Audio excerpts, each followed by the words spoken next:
ബാബറി മസ്ജിദിൻ്റെ ചരിത്രം അവരങ്ങനെയാണ് രാജ്യത്തിൻ്റെ വലിയ ഒരു ഭീകരമായിട്ടുള്ള ഒരു ഭിന്നിപ്പിൻ്റെ ചരിത്രമാക്കി മാറ്റിയത്.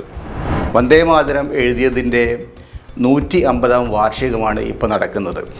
പ്രത്യേകിച്ച് ബംഗാളിലുള്ള വളരെ ശക്തരായിട്ടുള്ള ദേശാഭിമാനികളിൽ പലർക്കും വന്ദേഭാരതം വലിയ ആവേശം നൽകിയിരുന്നു. ഇപ്പോൾ കഴിഞ്ഞ ദിവസം പ്രധാനമന്ത്രി പറയുന്നു, ഇന്ത്യയുടെ ദേശീയ ഗാനമായിട്ട് വന്ദേഭാരതം അംഗീകരിച്ച സമയത്ത് 4 സ്റ്റാൻസുകൾ അവർ ഒഴിവാക്കി. സംഘപരിവാരം ചരിത്ര ഗവേഷണത്തിനിറങ്ങുമ്പോൾ സൂക്ഷിക്കണം. കാരണം ചരിത്രത്തിൽ നിന്ന് എന്തെങ്കിലും തരത്തിലുള്ള സംഗതികൾ കണ്ടെടുത്ത് നമ്മുടെ കാലത്ത് കുഴപ്പങ്ങൾ കുത്തിപ്പൊങ്ങാനുള്ള ശ്രമങ്ങളാണ് പലപ്പോഴും അവർ നടത്താറുള്ളത്. ബാബറി മസ്ജിദിൻ്റെ ചരിത്രം അവരങ്ങനെയാണ് രാജ്യത്തിൻ്റെ വലിയ ഒരു ഭീകരമായിട്ടുള്ള ഒരു ഭിന്നിപ്പിൻ്റെ ചരിത്രമാക്കി മാറ്റിയത്. ബാബറി മസ്ജിദിനെ ഉപയോഗിച്ചുകൊണ്ട് രാജ്യത്തിൻ്റെ ജനജീവിതത്തെ തന്നെ വലിയ പ്രതിസന്ധിയിലാക്കിയത് അവരുടെ ഈ ചരിത്ര ഗവേഷണമാണ്.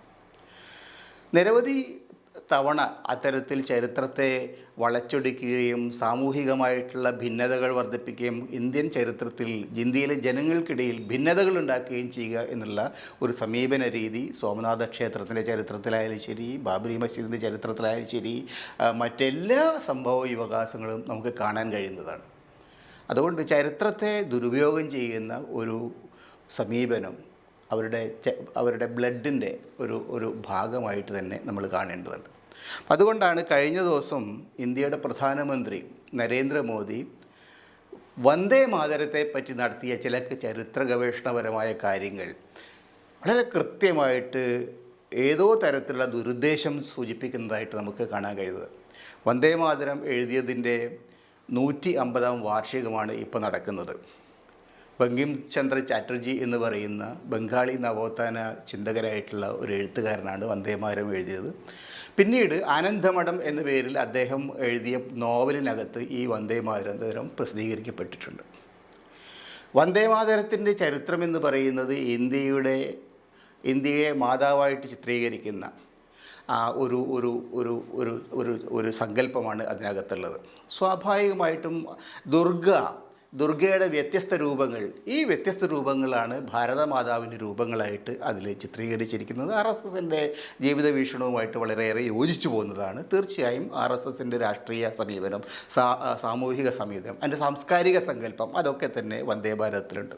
പക്ഷേ വന്ദേഭാരതം 19-ാം നൂറ്റാണ്ടിൽ യഥാർത്ഥത്തിൽ നമ്മുടെ നാട്ടിലുള്ള ഭൂരിപക്ഷ സമുദായത്തിൽപ്പെട്ട സ്വാതന്ത്ര്യ സമര സേനാനികളെ വലിയ തോതിൽ ആവേശം കൊള്ളിച്ചിരുന്നു. പ്രത്യേകിച്ച് ബംഗാളിലുള്ള വളരെ ശക്തരായിട്ടുള്ള ദേശാഭിമാനികളിൽ പലർക്കും വന്ദേഭാരതം വലിയ ആവേശം നൽകിയിരുന്നു.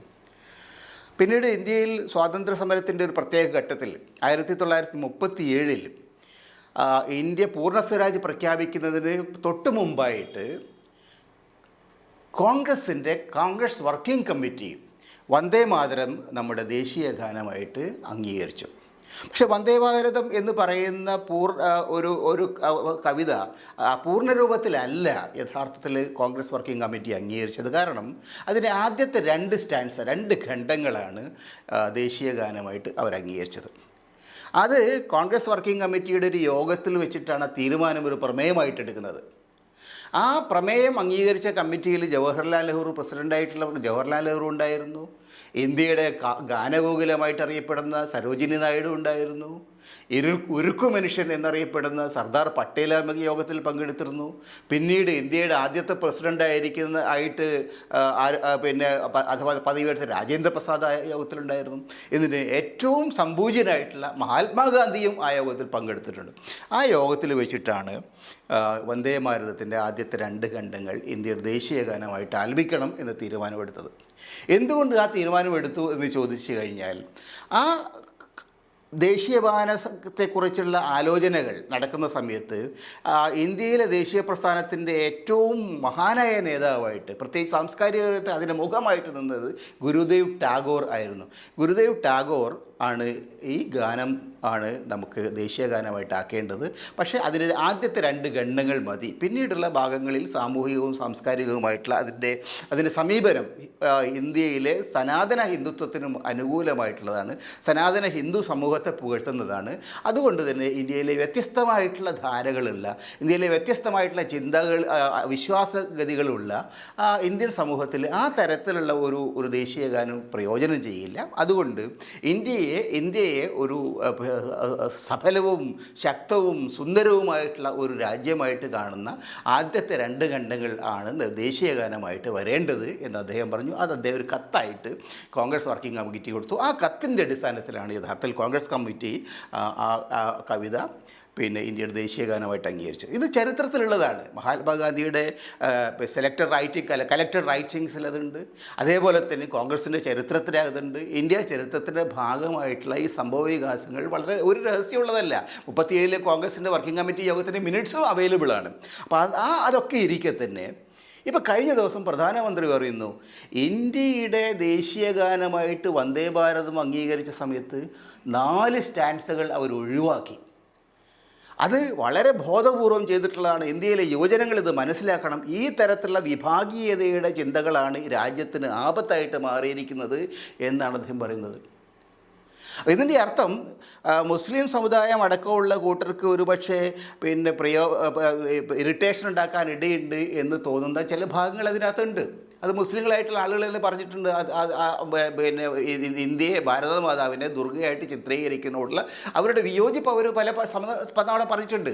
പക്ഷേ അത് മനസ്സിലാക്കിക്കൊണ്ട് ഗുരുദേവ് ടാഗോറും മഹാത്മാഗാന്ധിയും സരോജിനി നായിഡുവും സർദാർ പട്ടേലും അടക്കം ആളുകളെടുത്തൊരു തീരുമാനം ഇപ്പോൾ നരേന്ദ്രമോദി പറയുന്നത് അതിന് ജവഹർലാൽ നെഹ്റുവിൻ്റെ കുരുട്ടുബുദ്ധിയിൽ ഉദിച്ചൊരാശയമാണെന്ന്.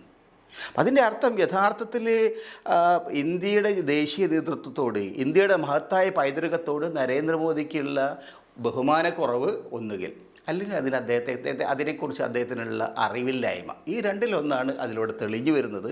പക്ഷേ വളരെ കൃത്യമായിട്ട് നമുക്ക് മനസ്സിലാക്കാൻ കഴിയുന്നൊരു കാര്യം, എന്തുകൊണ്ടാണ് ഈ സന്ദർഭത്തിൽ ഇദ്ദേഹം ഈ 150 കൊല്ലം പഴക്കമുള്ള ഈ കവിതയിൽ ഏതാണ്ട് ഒരു 100 കൊല്ലം മുമ്പ് കോൺഗ്രസ് വർക്കിംഗ് കമ്മിറ്റി അംഗീകരിച്ച ഒരു കവിതയെ സംബന്ധിച്ച് ഇപ്പോൾ ഇങ്ങനെയൊരു ആരോപണം ഉന്നയിക്കുന്നത്? കാരണം വന്ദേ ഭാരതവുമായിട്ട് ബന്ധപ്പെട്ട ആരോപണങ്ങളും അതിനെ സംബന്ധിച്ചുള്ള ചർച്ചകളും ഒക്കെ ദീർഘകാലമായി നടക്കുന്നതാണ്. അതുകൊണ്ടാണ് ജനഗണമന എന്ന ടാഗോറിൻ്റെ മറ്റൊരു ഗാനം ഇന്ത്യയുടെ ദേശീയ ഗാനമായി സ്വാതന്ത്ര്യത്തിന് ശേഷം നമ്മൾ അംഗീകരിച്ചത്.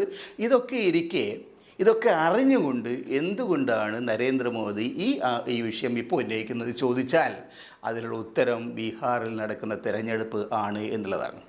കാരണം ആനന്ദമഠം എന്ന് പറയുന്ന ബങ്കിം ചന്ദ്ര ചാറ്റർജിയുടെ ഈ നോവലിൻ്റെ പശ്ചാത്തലം എന്ന് പറയുന്നത് സന്യാസി കലാപം എന്ന് പറയുന്ന ഒരു കലാപത്തിൻ്റെ 18ാം നൂറ്റാണ്ടിലെ കലാപത്തിൻ്റെ പശ്ചാത്തലത്തിലാണ് ഒരു നൂറ്റാണ്ട് കഴിഞ്ഞ് ബങ്കിം ചന്ദ്ര ചാറ്റർജി ഈ നോവൽ എഴുതുന്നത്. സന്യാസി കലാപം എന്ന് പറയുന്നത് ഹിന്ദു സന്യാസിമാർ നടത്തിയ ഒരു കലാപമാണ്, ബ്രിട്ടീഷുകാർക്കെതിരായിട്ട് നടത്തിയ കലാപമാണ്. അതിന് കാരണം പ്ലാസി യുദ്ധത്തിന് ശേഷം ബംഗാളും ബീഹാറും അടക്കുന്ന വിശാലമായ പ്രദേശങ്ങൾ ബ്രിട്ടീഷ് ഭരണത്തിൽ വന്നതോടുകൂടി, ഈസ്റ്റ് ഇന്ത്യ കമ്പനിയുടെ ഭരണത്തിൽ വന്നതോടുകൂടി അതിഭയങ്കരമായിട്ടുള്ള ക്ഷാമം പോലെയുള്ള സംഗതികളുണ്ടായി. ജനങ്ങൾ ഒരുപാട് പല സ്ഥലങ്ങളിലായിട്ട് മരിച്ചു വീണു. അതിൻ്റെ ആ പശ്ചാത്തലത്തിൽ സന്യാസിമാർ നടത്തിയ സമരമാണ് ഈ സന്യാസി സമരം എന്ന് പറയുന്നത്. അതാണ് ഈ നോവലിൻ്റെ പശ്ചാത്തലം. ആ സമരം നടക്കുന്നത് ബംഗാളും ബീഹാറും അടക്കുന്ന ഇന്ത്യൻ പ്രദേശങ്ങളിൽ വ്യാപകമായിട്ടാണ്. പലപ്പോഴും മുസ്ലിം വിരുദ്ധമായിട്ടുള്ള പല സന്ദർഭങ്ങളും അതിനകത്തുണ്ട്. മുസ്ലിം ഭരണാധികാരികളുടെ നേരെയുള്ള ആരോപണങ്ങളൊക്കെ അതിനകത്തുണ്ട്. അപ്പോൾ അതുകൊണ്ട് ഒരു മുസ്ലിം വിരുദ്ധമായിട്ടുള്ള ഒരു സമീപനം ഉണ്ടാക്കുന്നതിൻ്റെ യഥാർത്ഥത്തിലുള്ള ആവശ്യം ഇപ്പോൾ എന്താണ്? കാരണം ബീഹാറിലെ വോട്ടർമാരിൽ ഒരു വലിയ പങ്ക്, ഏതാണ് 30-32% ആളുകൾ മുസ്ലിങ്ങളാണ്. ഒരു മുസ്ലിം വിരുദ്ധമായിട്ടുള്ള ഒരു പുതിയ തരംഗമുണ്ടാക്കി കഴിഞ്ഞാൽ ഇപ്പോൾ ഉള്ള തെരഞ്ഞെടുപ്പിൽ ഒരു പക്ഷേ തങ്ങൾക്ക് കരകയറാൻ കഴിഞ്ഞേക്കും എന്ന് നരേന്ദ്രമോദി പ്രതീക്ഷിക്കുന്നു. 1ാം ഘട്ടം വളരെ കൃത്യമായിട്ടൊരു സൂചന നൽകിയിട്ടുണ്ട്. അതിതാണ്, ജനങ്ങൾ വലിയ തോതിൽ തെരഞ്ഞെടുപ്പ് ബീഹാറിൻ്റെ ചരിത്രത്തിൽ ഇല്ലാത്ത വിധം വമ്പിച്ച് 65% ആളുകളാണ് 1ാം ഘട്ടത്തിൽ വോട്ട് ചെയ്തിരിക്കുന്നത്. അതിൻ്റെ അർത്ഥം ജനങ്ങൾ അതിശക്തമായിട്ടൊരു സന്ദേശം നൽകാൻ ആഗ്രഹിക്കുന്നു. നിലവിൽ നിൽക്കുന്ന സർക്കാർ, BJPയും JDയും ചേർന്ന് നിൽക്കുന്ന സർക്കാർ, ആ സർക്കാരിനോടുള്ള ജനങ്ങളുടെ പ്രതിഷേധത്തിൻ്റെ സൂചനകൾ വന്നപ്പോൾ സമയത്താണ് സമൂഹത്തെ വിഭജിക്കാനുള്ള ഒരു പുതിയ ആശയവുമായിട്ട് 150 കൊല്ലം മുമ്പ് ഉള്ള വന്ദേ ഭാരതത്തെ എടുത്തുകൊണ്ട് ഇപ്പോൾ നരേന്ദ്രമോദി പുറത്തിറങ്ങിയിരിക്കുന്നത്. പക്ഷേ ബീഹാറിൽ ഈ കച്ചവടം ചെലവാനുള്ള സാധ്യതയില്ല. കാരണം ബീഹാറിലെ ജനങ്ങളെ സംബന്ധിച്ചിടത്തോളം 150 കൊല്ലം മുമ്പത്തെ വന്ദേ ഭാരതമല്ല, മറിച്ച് ഇപ്പോഴത്തെ ജീവിത സാഹചര്യങ്ങളാണ് പ്രധാനം എന്ന കാര്യത്തിൽ ഒരു സംശയവും ഉണ്ടാകാനിടയില്ല. ജനങ്ങൾ കൃത്യമായിട്ട് വോട്ട് ചെയ്യുന്നുണ്ട്.